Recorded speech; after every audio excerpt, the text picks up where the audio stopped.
Hey, what's going on, everyone? Welcome back to the VoskCoin YouTube channel. Today I'm going to be giving you the full story on SushiSwap. Okay, so kind of what is SushiSwap? Is it a Uniswap clone or is it Uniswap 2.0? What is Uniswap?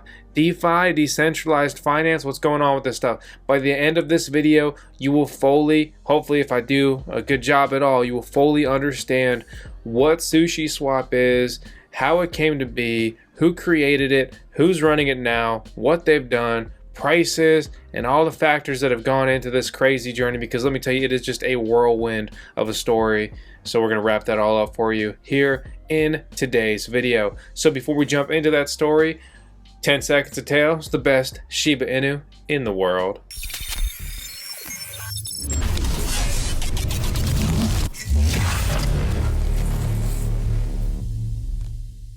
Alright guys, just to be clear, this is not a SushiSwap tutorial. This is basically everything other than that tutorial. So after this, you'll fully, hopefully understand SushiSwap. This is largely due to the Sushi Chronicles that was put together here and distributed in the Masari Daily newsletter. So full credit to them. If you would like to subscribe to their newsletter, I'll link out in the video description below to do so. Not a sponsorship. I literally found this and I'm like, wow, this is a nice summary. I'm going to use this instead of all the links I have pulled up.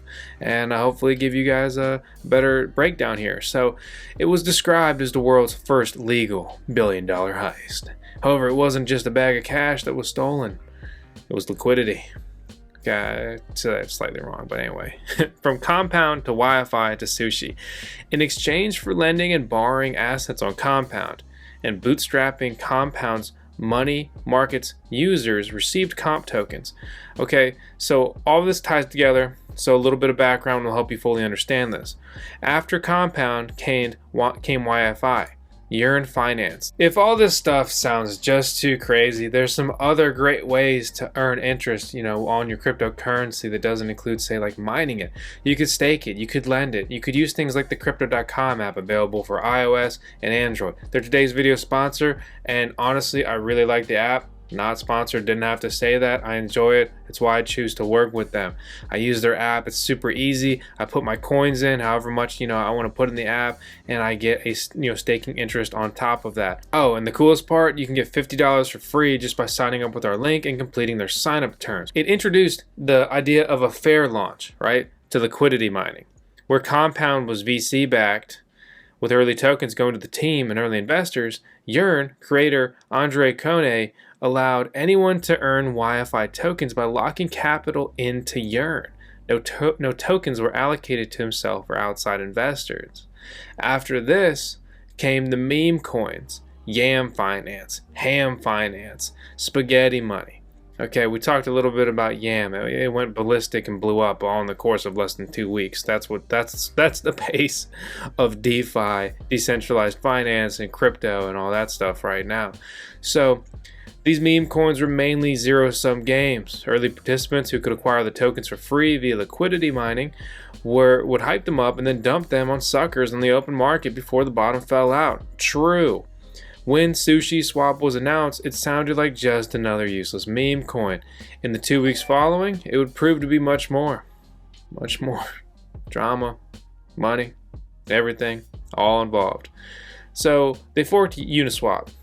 And so to be clear, like in this article, they're referring to meme coins like Yam Finance. It's a Frankenstein coin because they created forking elements from different protocols, copy-pasted some code from Wi-Fi and a complex stable coin called Ampleforth, and basically you get a Ponzi scheme with a digital vegetable emoji. Okay, Uniswap made waves when it announced in late August that it was forking SushiSwap made waves when it announced it was forking Uniswap, a decentralized exchange at the heart of the DeFi craze. This is true. SushiSwap's announcements detailed plans for essentially copying and pasting Uniswap's code here and adding a token on top of it, naturally dubbed the Sushi Token. Okay, so they also had a planned liquidity migration, which we'll talk about a bit more here in a second. The AMM King.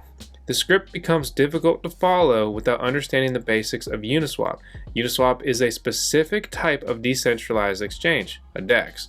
It's called an automated market maker, an AMM, where other DEXs like OX employ an order book model that matches buyers with sellers AMMs use pools of liquidity that are always willing to buy or sell a pair of assets. For example, if you have some DAI and ETH laying around, then you can commit it to Uniswap on the DAI ETH pool. In return, Uniswap gives you an LP token, liquidity provider token, LP token. As Uniswap users exchange ETH for DAI and vice versa in the ETH DAI pool, your LP tokens allow you to collect trading fees. Those same LP tokens allow you to redeem your liquidity whenever you want. The beauty of Uniswap is that no one needs to ask anyone's permission to participate and add tokens to the Uniswap liquidity pool. Uniswap had long been celebrated for this tokenless model, and the new DeFi Wild West, this would prove to be an attack vector. The panda chef that drinks your milkshake. Okay, so now with the scene set, we will be jumping into the SushiSwap part of this saga and story, where Uniswap paid a 0.3% fee solely to liquidity providers. SushiSwap would pay a 0.25% fee to liquidity providers, with the remaining 0.5% would be converted to sushi and distributed back to existing sushi holders. Additionally, 10% of every sushi distribution will be put aside in a development fund. This fund becomes key later on. The way you acquire sushi, you take your Uniswap LP tokens and stake them to a SushiSwap contract. This is where it starts to get literally a little muddy. If you took the LP tokens you received from committing your DAI ETH to Uniswap, and then you take the, right? So you're getting these LP tokens from Uniswap for staking your two other coins there, right? Because crypto, I mean, it's not confusing at all to get involved with, right? So you're doing that. You take those LP tokens, now you're staking them to SushiSwap, and you're rewarded with Sushi Tokens. Uniswap LPs answered the call and staked 1.6 billion Uniswap LP tokens to SushiSwap. In other words, this was a clever way for SushiSwap to essentially drink Uniswap's milkshake. Sushi tokens went from $0 to over $10. Sushi Token was even listed by centralized exchanges like Binance and FTX. Early participants were able to make millions. I'm sorry, these guys literally out here making millions of dollars. Selling SushiSwap on Uniswap LP tokens, and with a panda guy drinking milkshakes over here. And what are you doing? Working a 9 to 5? And clearly this is it. You know, we got to be doing stuff like that. That's where the money is, I guess. It's just what a crazy world and a crazy crypto world. Remember that development fund? 10% of the newly minted sushi? Yeah, Chef Nomi, the panda milkshake guy, was in sole control of it. And on September 5th, he sold $14 million of it for ETH. And he pocketed it. Naturally, the price of sushi tanked 70%. Okay, so we see the run up kind of launches here. You get some prices quickly up to $2, goes down sub dollar, and what a climb. Okay, so August 30th, you could have bought in for basically $1, and then September 1st, you could have an $11 token. Okay, with $500 million of trading volume that day. Okay, and look, you have a whole day to figure out that, hey, maybe I should cash in. Maybe I should cash in somewhere between like $11 and $7. Well, yeah, the sell-off happens and then the tanking ensues, but it has since rebounded and it's climbing right now. Why? Well, let's finish the story, man. Good old Chef Nomi claimed that he was doing it for the good of the community. I mean, why else would you earn $14 million? Coins you made here on the internet for the good of the community. Yeah, well, enter the SBF, okay? Sam Bankman-Fried, CEO of trading firm Alameda Research and FTX. Sam took to Twitter and laid out a plan for Chef Nomi to hand over his keys to the SushiSwap kingdom, so the migration could continue as planned. On September 6th, this is how fast all this stuff happens. Surprisingly, Chef Nomi transferred the admin keys to Sam, and he faded back into obscurity, or so it seemed. Since having the admin keys in the hands of one person is what landed SushiSwap into trouble in the first place, Sam's plan to put the keys into a multi-sig contract. Multi-sig contracts require multiple people to sign off before making decisions. So say I've got a Bitcoin, but it's like our Bitcoin, and so I wouldn't be able to do anything with it unless I signed it, you signed it, and Jeff signed it. Once me, you, and Jeff sign it, we can do something with it, whether that's send it, trade it, sell it, I don't know, whatever. You can't do anything with it otherwise without multiple signatures, a multi-sig contract. An election held via popular vote by Sushi holders. In addition to Sam, Compound Finance founder Robert Leschner, the block's Larry Cermak, and CMS Holdings, prop trading firm, were elected among others. Okay, crisis averted, I guess. We got new leaders of SushiSwap. The SushiSwap community had successfully shook off Chef Nomi's betrayal. Game on. On September 9th. Okay, so like, this is like a week. This is crazy, okay? I'm telling you, this is crazy. September 9th, the migration went into effect. With the migration live, your Uniswap LP tokens would be redeemed for the underlying ETH DAI and moved off of Uniswap to SushiSwap.